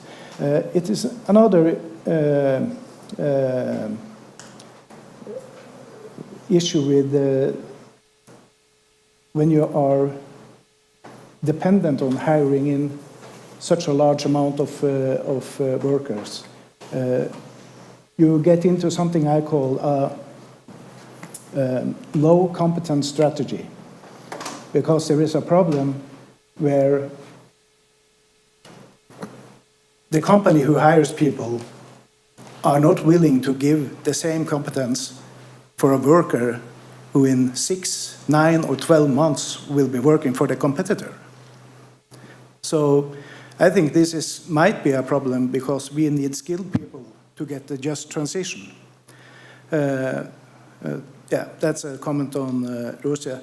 But there was another interesting, that's very large, but I think it was maybe bigger than we think. And it was Braddon who said that, I think it was one of the union leaders, and he said, just transition for me are Collier's existence. And in that sentence, there is a lot more than the 9,000 people in Collier. I think he is talking about, I believe he's talking about how will we, in a just transition, also be able to manage to have our social and welfare system? How could we, after a just transition, be a community that the inhabitants recognize and want to be in? I think this is a much larger challenge than a lot of other things in the just transition. Because if we don't get the people with us, we will have very difficulties to succeed, I think. Yeah. Thank you. Great, thanks. And I will now pass the word to Harald. You weren't here for the presentations, but I'll just invite you to say something from the employer side about what a just transition, rettferdig omstilling, means for norsk industry. It was, we did hear some presentations before the break where just transition was used as a means to present demands from workers to the state or to companies. Is that the situation in the Norwegian industry? Are you presented with just transition demands, or your member organizations presented with such demands, or does it mean something else to you? Yeah, I think there's a broad consensus in Norway that we need a just transition, and I think this is inherent in our model. So when we have close relationships with the union and with the government through the three-partite system, or also called the Norwegian model, we inherit these discussions into this model. This is important for the employer side, it is important for the union side, and it is important for the society. And I think also when it comes to this discussion, as Camilla ran through, I think or seen from the employer side, our license to operate is highly related to how we develop our industry. We need to decarbonize, we need to develop new technology. We can also use the competence from the oil and gas industry to develop into new industries, for instance, offshore wind. So I think, seen from the industry side and from the employer side, this is very important issues. But I haven't been in tough discussions with the clear demands from the union side to the employer side, because I think this is part of the political discussion and also the bilateral discussions between us. But this is also, I think, a question of representation. So who is sat around the table? And we did hear some presentations before the break where representation was key, and there was also, Camilla talked about vulnerable groups. Who are they? So the ones who are represented around the table in what you called the Norwegian model, is that limiting who is being concerned when it comes to justice and a just transition in Norway? The way you see it? Sort of, it does. Traditionally, the parties around the table in the three-partite discussions is the unions, the employer side, and the government or the authorities. So who misses out in this equation? It is, of course, the environmental side. They are not represented around the table, but there is a lot of discussions where they also can throw their views into the discussion. So I think as we are built up here in Norway, it is good opportunities to also make the voice heard from all other interests. But I think it's a valid point that we also need to explore the concerns from the wider society and also include that in the discussion. But what about other groups such as like migrant workers, who you were also touching on, Ståle? Are they well represented in this, particularly concerning a transition where competitiveness and profitability might be quite different than in the oil and gas industry that we have experienced for the last few decades? The pressure on wages, conditions might be quite different. Yeah, but I think in this area, this is a very sensitive area, of course, but I think, and maybe Ståle will disagree with me, but seen from my point of view, migrant worker in the Norwegian perspective is more about capacity than a race to the bottom, due to the regulations of the wages and the wage conditions. A migrant worker isn't much cheaper in a Norwegian perspective. So this is more about capacity. We have a limit capacity in the production sites, and we need to, when there is a peak in production, we need to add capacity. So, and then we also have to use migrant workers in Norway, but they are paid at the same level, and they have the same working conditions as Norwegian workers. So you're saying that it's not a low road? It's not a race to the bottom here in Norway. Would any of you like to respond to that? Is that how you see the situation as well? Yes, I agree with Harald on that. We can't man after the peaks, of course. So we have always been dependent on hiring. But as for now, we are too low in the employees and too much hiring. That's some part of the discussion. So. And there it is the problem, I think, that developing the competence, the technology suffers in this scenario when there are too many hire-ins instead of fixed employees. But Harald just said that this was about capacity. Does that mean that we don't educate enough workers, or how would you solve the reliance on labor hire or migrant workers at the moment? From the industry I am in, the supply industry, it is not the problem with the skilled workers. It's more like the projects are too much at the same time. There should have been over a longer timeline. It is impossible from a commercial point of view to staff your business to peak production. That is impossible. So there is, and there will always be a discussion with the employer side and the union side on what is the right balance between the staff or the what's it called? Fast ansatte? Permanent staff and the hired workers. So that will always be a discussion. But I think given the structure and given the agreements that you have as a Norwegian employer, you have to pay a hired worker the same amount of money, more or less, and you have to offer the same working conditions as a Norwegian worker. This is more about capacity than a race to the bottom. It is not very profitable to hire workers in Norway, and that is thanks to tough pressure from the union side, no doubt. But it seems like this is also a problem with instability, that projects come and go and it's hard to maintain a stable workforce. I think Fafo had an event at Arendalsuka that was called something along the lines of fagbevegelsen, omstillingsaktør eller tut og kjør. The trade union movement, an agent of transition, or just hunk and go. Do you have a responsibility also from the trade union point of view of maintaining some stability in the workforce?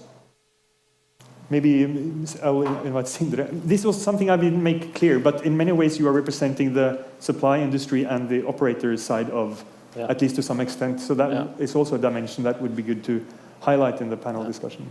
I think for as long as there have been oil and gas activity and the supply chain in Norway, it's always been an issue with the fluctuating of the business, and it's not going to have it even. But I think there's some sort of cooperation trying to even it out a little bit, but there will be tops, I think. But on the oil and gas activity, our goal is have like more of a stable activity inside the industry, but it's a highly market-sensitive industry, the whole energy industry, and we live in a time of big energy consumption.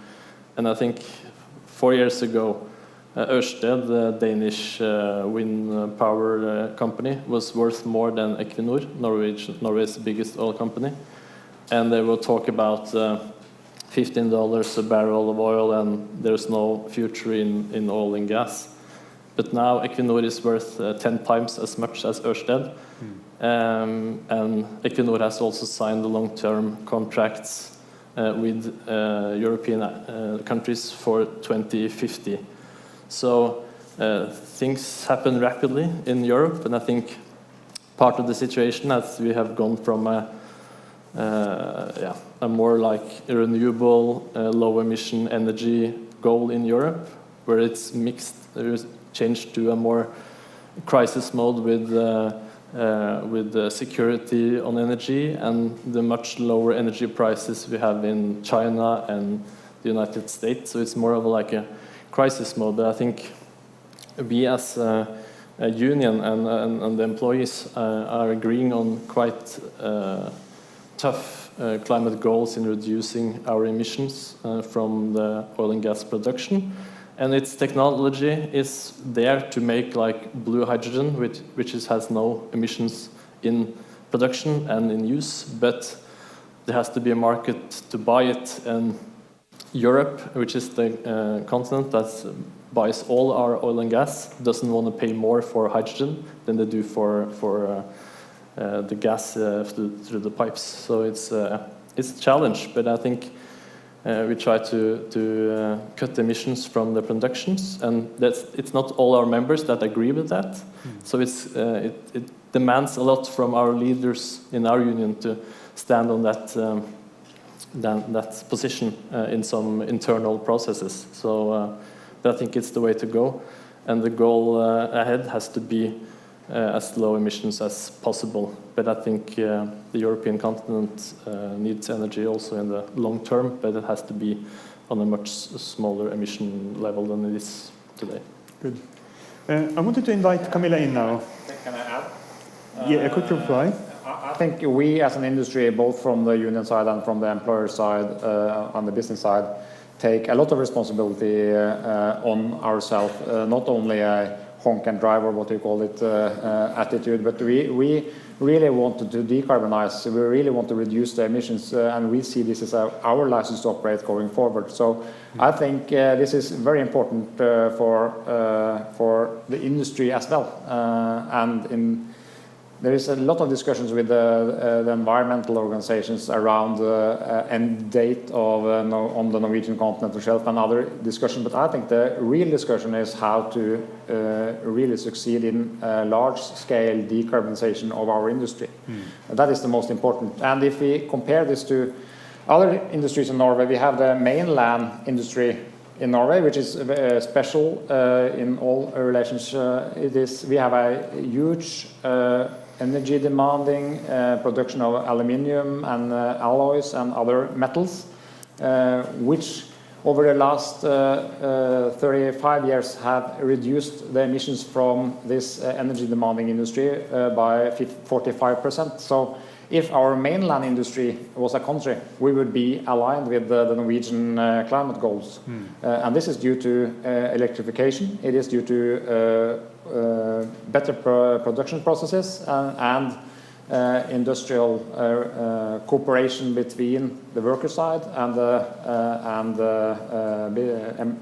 company side. So I think it is possible also to develop technology, deploy technology, and reduce the emissions also in the upstream oil and gas industry. And then you still have the discussion on what do you do with the emissions from the downstream use of these resources, but that is a big important issue that we have to solve.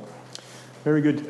I will give you the word afterwards, Ståle, but I've been taught ladies first, so I'm going to invite Camilla in first, because as I read you when you presented, it seemed to me that you were describing the partners of the Norwegian model, or at least in the Council for a Just Transition, in a way where others made the climate targets and kind of devised our climate policies, and then it was up to the parties of industrial relations to kind of adapt to the situation. And I want to ask about this afterwards, but can you elaborate a little bit about that point that you made? I think there's two things. The one thing, and I'm glad you asked that because I noted I forgot to say that. I think the council itself is not very relevant. Partly because, and I think Sindre, you also spoke to this, it's like these questions of justice and transition are discussed in other forums and not necessarily in that. So I think unions who also here are saying this, that this council is not, my student wrote a thesis called Too Much Justice, Too Little Transition. And I think also some unionists and industrial actors get a bit annoyed with that because they feel they are engaged. So I think there's something about where things happen and in what fora. And just to, since you are all kind of representing on different levels Konkraft, which is a specific institution between the employers and employees in offshore-related industries. That's a policy fora that is very, very powerful when the unions go together, and they have also been accused of delaying the transition that is needed. So that may also be kind of a provocative playing back to you if you see this. Are you all kind of delaying a necessary future through your cooperation? And as you said, the social dialogue process has maybe been more oriented on social and economic issues than environmental issues. Yeah, and this is what we have 5 minutes left, so I'll give each of you a chance to respond to that, because the title of today's seminar is Challenges and Opportunities for a Just Green Transition. So how, do you see yourselves having an active responsibility also in fulfilling the climate targets, not just ensuring that those are made as just as possible, Ståle? Yes, of course. Yes, of course. We are very aware of that our industry are creating big challenges. I think we all agree about what that it's needed to do something. But I think it's what we are going to do we disagree about. And that was why we as a union, because it was a little bit like you described it, hunk and go for 10 years ago. But then we understood that if we do not have dialogue with the environmental organizations, we just will be in our own pit and throwing dirt at each other. Together, we could represent a very great force as the union and the environmental organizations. We could be a great force politically to push for some type of offshore wind, for example. So, and we have had a dialogue with, I was at both events that Camilla had on the screen here, both in 2017, lobbying for more oil and gas, and I was with Atle and the young people in the environmental organization in last week. So the key issue is dialogue and work with what we do agree about and put aside what we does not agree about. That we could talk about in other places. Of course, they have the full right to say stop all oil, even though I don't think it's the smartest things to do. So, yeah. Thanks. Harald?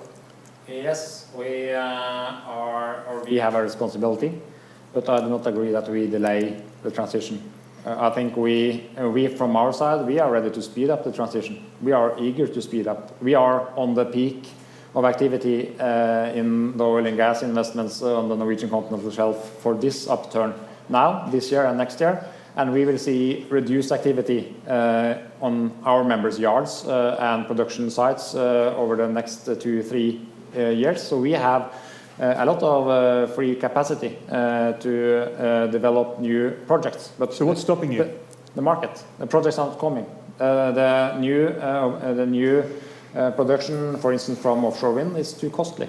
And I do not represent the investor side from the energy. I only represent the supplier side on on the industry side. So our members, they are suppliers to oil and gas, they are suppliers to hydropower, they are suppliers to offshore wind and onshore wind. So we have the capacity to supply either energy source that will be built out, but there is a cost and a market problem with the offshore wind, and especially we need to develop new and reduced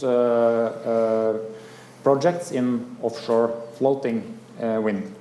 Exactly. Very quick reply, Ståle, before I allow Sindre to... Yeah, I agree with Harald on that, but only one thing. The problem with sustainability projects are the government. They do not have the speed to give us the regulations, and you have to expect, if you're going to invest in some new technology, it will be costly. So it will not be profitable for some years. And there is the government's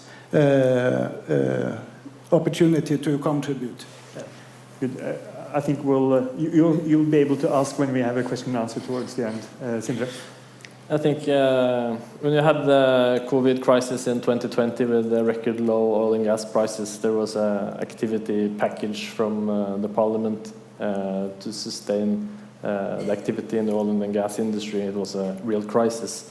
And then with some tax levies and stuff, they managed to keep the activity in oil and gas industry up, which was quite popular with Ståle's members in the Aker committee. And part of that package was the parliament decided that oil and gas industry should lower their emissions by 50% within 2030. And that goal is not going to be reached, even though we have in Konkraft the annual report on how we're doing with the climate goals, but we're going to reach it in 2031-32. And we are, I think, the only industry in Norway that has an annual report on our emissions. But I think it's difficult because a lot of the emissions in the oil and gas industry is connected with electricity and providing a grid to the offshore installations. And there's a lot of the same parties that want to cut emissions from the industry doesn't want to give the opportunity for the industry to cut emissions in the way that they can. And also with offshore wind, that was industries that's going to be really important for the suppliers and for the industry. Now we have a situation in the parliament with, I think it's mostly only the government, the Labour Party, that is pro-offshore wind, but because the rest of the parties don't want to use money on it or hope it just goes away. So there's a difficulty also with the parliamentary situation on these new opportunities. And we also have the carbon capture and storage industry that can have some activities, but we don't have that much emission in Norway, so there has to have some imports from the European Union and from our European allies. So there is possibilities, but it's, as Harald said, it's all about the market, because our model in Norway is that the private corporations and this industry, they are going to have to make a profit because they finance our welfare state and our society. And we can't have like a permanent subsidy on private industry, then there will be quite expensive in the long run. Okay, good. Now we are going to let the audience take part in this discussion. Given that we had several quotes by Karl Marx before the break, I think we haven't had the biggest disagreements between the employers and the employees, for instance, but we'll see what the audience has to say. So Siri will pass the microphone around. We'll start up there with well, you can introduce yourself. Thank you, David. My name is Sigurd Jorde. I work for Manifest Analyse and have been part of the dialogue between the workers and environmentalists, which Ståle mentioned several times. My question, it was much easier to have a dialogue on green transition when there was an optimism only 3 years back. But since there's been a big stagnation, mentioned by several examples by the panel, and in the discussion you just had, you basically mentioned they get a fault to the market. So the market is the fault which everything stops. But still, we need a transition. So if you go beyond the market, what needs to be done 3 years ago, many of the companies that were involved in the transition, they said that the train is about to leave the station. We need urgent action now to be able to build a windmill, for example, or carbon capture storage, or blue hydrogen. But none of these are happening now. So basically the question, has the train left the station already and Norway is not on and China drives everything? Or is there still hope and possibilities for green industry in the future? Thank you. And thank you for being brief. Who wants to pick up the baton? Harald? I think it depends on the perspective. The train has left the station on continental shelves abroad, but it has not left the station on the Norwegian continental shelf. So what does this mean? This means that from the industry side, we have a lot of members with us who build ships specifically made for the offshore wind industry on ship services for installation and also ordinary services. We have members who produce cables for transportation of the green electrons. And we have building of transmission platforms in Norway. So we have, for now, a turnover of around 40 billion Norwegian crowns. That's a lot, with 6,000 workers directly into the offshore wind industry. But this is for export. This is not for use on the continental shelf. So we need to speed up the process here in Norway, especially on the permitting side and also on the framework conditions for investors in this industry. Okay. Ståle? Is it on? Yes. For the fixed windmills offshore, the train has definitely left the station. But for floating windmills, there is still an opportunity if there is willingness to do so. The problem is with the qualitative criteria for Utsira Nord, a new floating offshore windmill project, that cost is weighted 50%. Sustainability is weighted 10%. There's something wrong. It's in a sustainability project, and sustainability is weighted 10%. Of course, this would mean that if we had weighted sustainability higher, 40, 50%, this would give Norwegian offshore supply industry a better chance to be an actor in this new technology, this new business. So who is to blame for treating sustainability almost like an ornament in these bidding rounds? Well, of course, it's the government or the authorities. They're they who set the demands. There are, for example, no qualitative criteria for working conditions, how this is going to be built. So if we are going to succeed, we have to lower the demand for cost and increase the other important parts of the criteria. Thank you. I think next time around we need to invite the government, Camilla. A question from Atle, please. Yeah, thank you. I was introduced last time, so I will not do it again. I would like to. I will. I'm elected union representative from the sort of industries delivering services to oil and gas. Care for Energy, you heard of? Of course. I could dwell on the remarks made by the comrade here from Norsk Industri, saying that thanks to the labor unions or the labor movement's efforts, the cost of agency migrant workers was similar or nothing to save on using them. Well, I don't agree on the description, and it could be tempting to it could be tempting to review the recent 15 years of history where your union or your federation has been relentlessly against all those measures sort of taken or promoted by us to ensure these equal pay principle. But I will rest on that case for now. No, there's as Ståle mentioned, there's been a tragic lack of urgency and a tragic lack of good timing in the development of offshore wind. Because as we see now, as Rosenberg the shipyard in Stavanger, now recently announced that they may lay off 300 workers. If we had done this, as both union and the employer side of the industry said and campaigned for the past years, if we had done this in time, we could have been now, as we speak, able to deliver projects to these same shipyards. And it's to me a big paradox and a big conundrum that such has not been done. And this is by our government. On our side, we call it our government, maybe not you. It is my government as well. It is.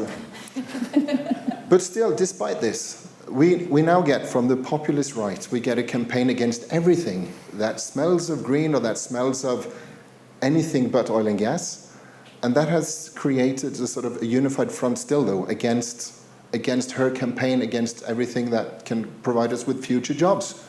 So it's still some sort of common front here, possibly, I suggest. Thank you. Okay, maybe Harald respond first. I agree on the part of the missed opportunity. Our plan was to be ready to build green projects when we knew it will come a reduction of investment in the oil and gas industry. So I think still the industry, we are ready, but the projects, they are not ready. That's the problem, and that's a pity.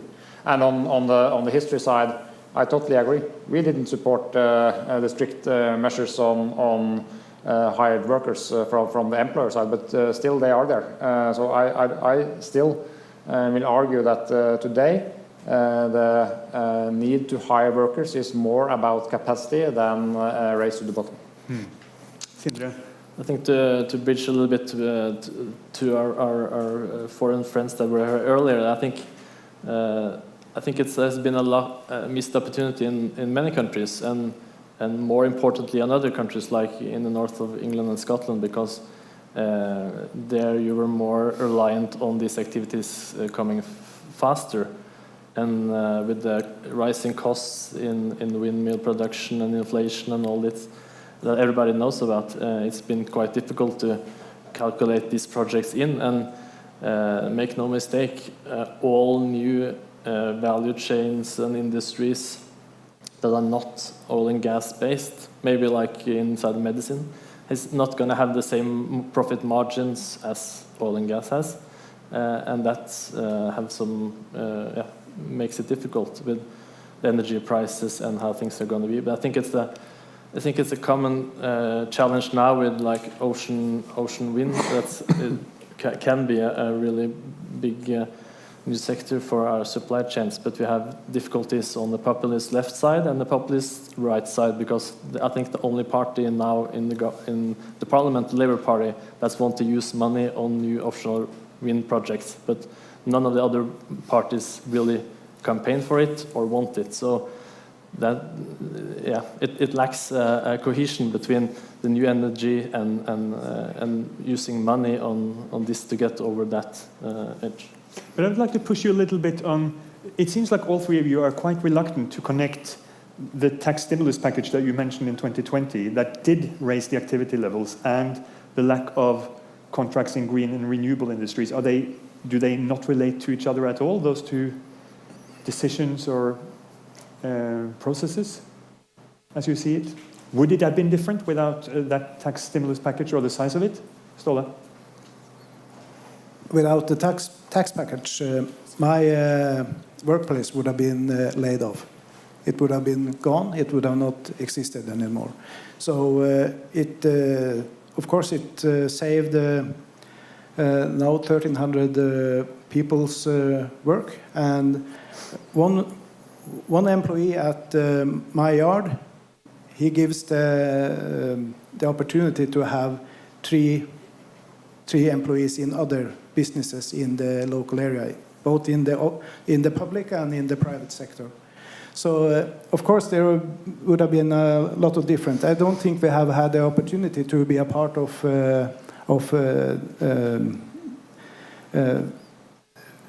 the solution for the environmental crisis if we had not had the tax package.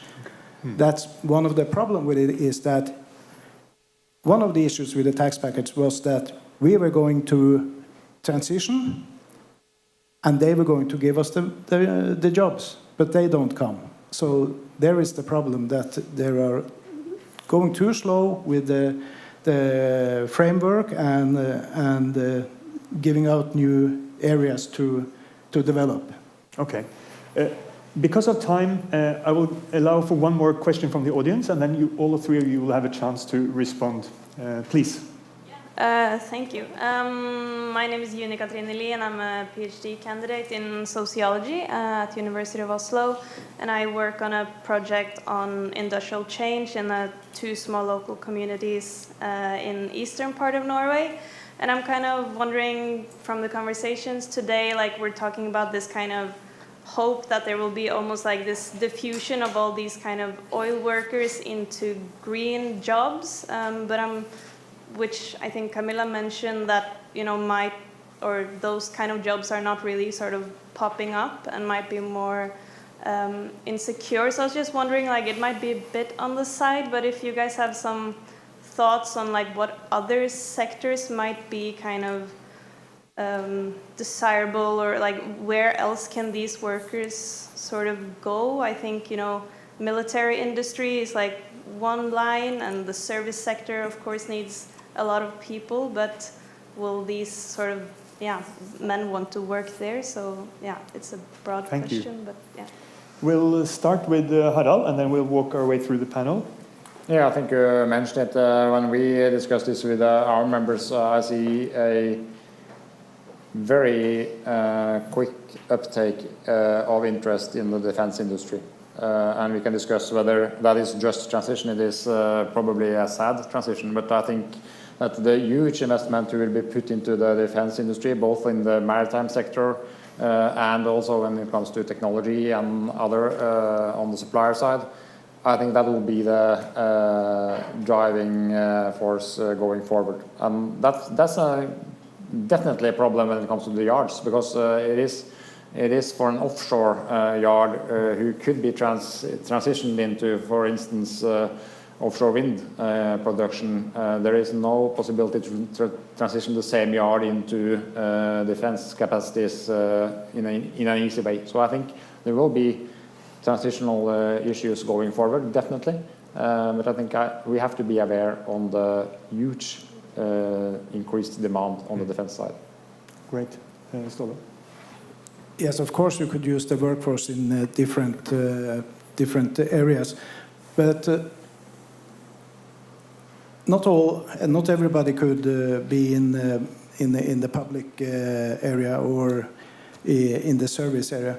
So I think it's important that Norway has and always has been a maritime nation in shipping, in oil and gas, and in fish farming. So I think it's important that we now, in a new maritime area with the offshore wind, it's important that we own and develop this competence and technology ourselves. That's why I think it's important to save both the shipyards but also the supplier industry. Thank you. Great, thanks. Sindre? I think in the Norwegian debate for a long time there's been a talk about not putting all our eggs in the oil and gas basket of industry. I think it's somewhat difficult if you don't make money on other things, and I think a lot of the supply chains in the industry has made their money on oil and gas and had projects on the side with new industries and new value chains and new possibilities. We also saw in the finance crisis in 08-09 whereas there was a little bit more mixed industries and yards inside different kind of activities and sectors, but with the crisis there, more yards and more activity came to oil and gas. I think it's difficult to predict what's going to happen in the future. Now we have a situation with a lot of defense industry jobs there, but I think the most important thing for the union is that all new jobs has to be decent jobs with health and safety and decent work and all that things that we like so much in Norway. That it has to have it, because either way it can't be a credible job or a job that we can send our children to work in the future. And then therefore we have to avoid things like in the early parts of onshore wind, there was a lot of foreign workers, a lot of not good working conditions, and then they lose faith in all the new industries. So it's same as in our European Union friends in Europe that they have and the world. It has to be good paying jobs with good, yeah. Good. Camilla, do you have a brief reflection or? On the competencies? No, more as a general brief reflection. You heard now a new term being coined, a sad transition. Is that something you can relate to? No, I don't think I have more comments. No. Okay. Then I would like to thank the panel for sharing their perspectives, and I would like to thank all of the presenters and for the audience for showing up, also those on streaming. So thank you all.